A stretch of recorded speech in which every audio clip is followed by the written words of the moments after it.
Aristotle was born around 384 BC in the ancient Greek kingdom of Macedonia, where his father was the royal doctor. He grew up to be arguably the most influential philosopher ever, with modest nicknames like the Master and simply the Philosopher. His first big job was tutoring Alexander the Great, who soon after went out and conquered the known world. Aristotle then headed off to Athens, worked with Plato for a bit, then branched out on his own. He founded a little school called the Lyceum. French secondary schools, the lycées, are named in honour of this venture. He liked to walk about while teaching and discussing ideas. His followers were nicknamed peripatetics, the wanderers. His many books are actually lecture notes. Aristotle was fascinated by how many things actually work. How does a chick grow in an egg? How do squid reproduce? Why does a plant grow well in one place and hardly at all in another? And, most importantly, what makes a human life and a whole society go well? For Aristotle, philosophy was about practical wisdom. Here are 4 big philosophical questions he answered. 1. What makes people happy? In the Nicomachean Ethics, the book got its name because it was edited by his son Nicomachus, Aristotle set himself the task of identifying the factors that lead people to have a good life, or not. He suggested that good and successful people all possess distinct virtues, and proposed that we should get better at identifying what these are, so that we can nurture them in ourselves and honour them in others. Aristotle zeroed in on 11 virtues: courage, temperance, liberality, magnificence, magnanimity, pride, patience, truthfulness, wittiness, friendliness, modesty. Aristotle also observed that every virtue seems to be bang in the middle of 2 vices. It occupies what he termed the golden mean between 2 extremes of character. For example, in Book 4 of his Ethics, under the charming title of Conversational Virtues, Wit, Buffoonery, and Boorishness, Aristotle looks at ways people are better or worse at conversation.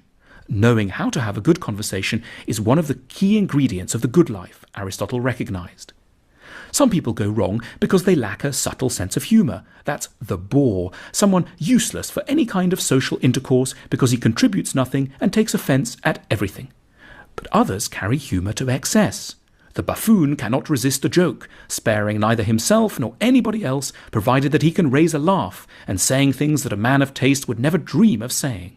So, the virtuous person is in the golden mean in this area, witty but tactful. A particularly fascinating moment is when Aristotle draws up a table of too little, too much, and just right around the whole host of virtues.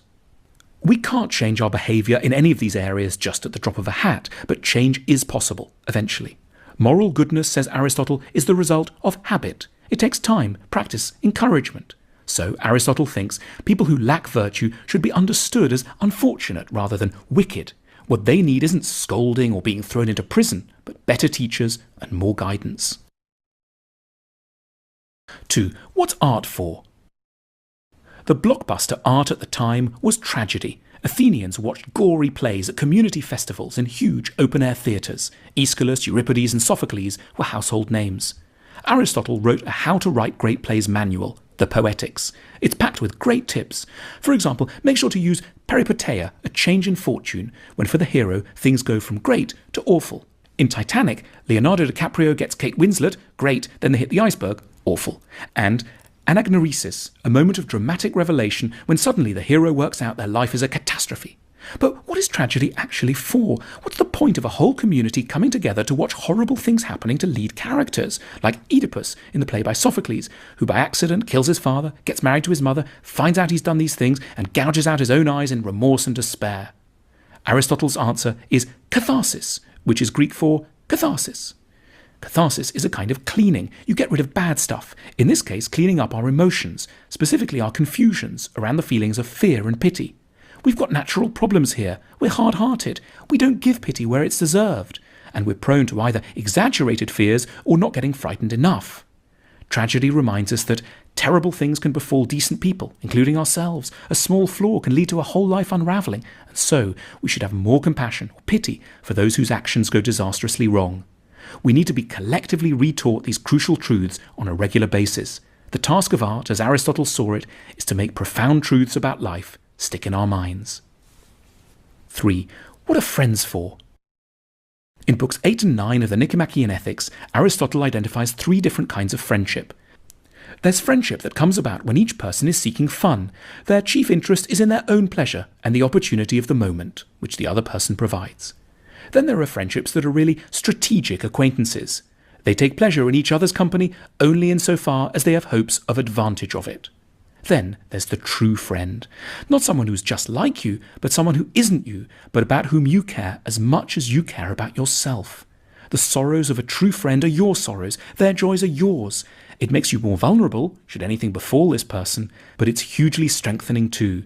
You're relieved from the too small orbit of your own thoughts and worries. You expand into the life of another. Together you become larger, cleverer, more resilient, more fair-minded. You share virtues and cancel out each other's defects. Friendship teaches us what we ought to be. It's quite literally the best part of life. 4. How can ideas cut through in a busy world?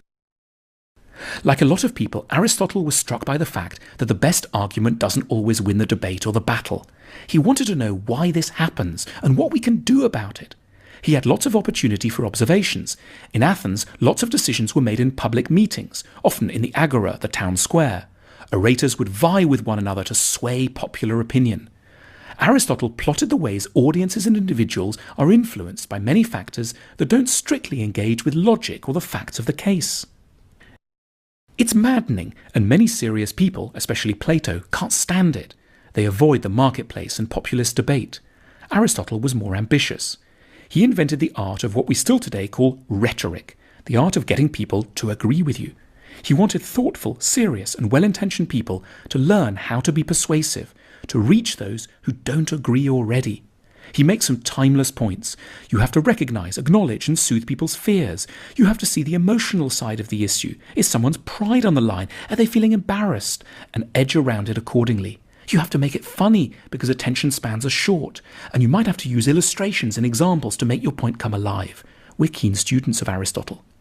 Today, philosophy doesn't sound like the most practical activity. Maybe that's because we've not paid enough attention recently to Aristotle.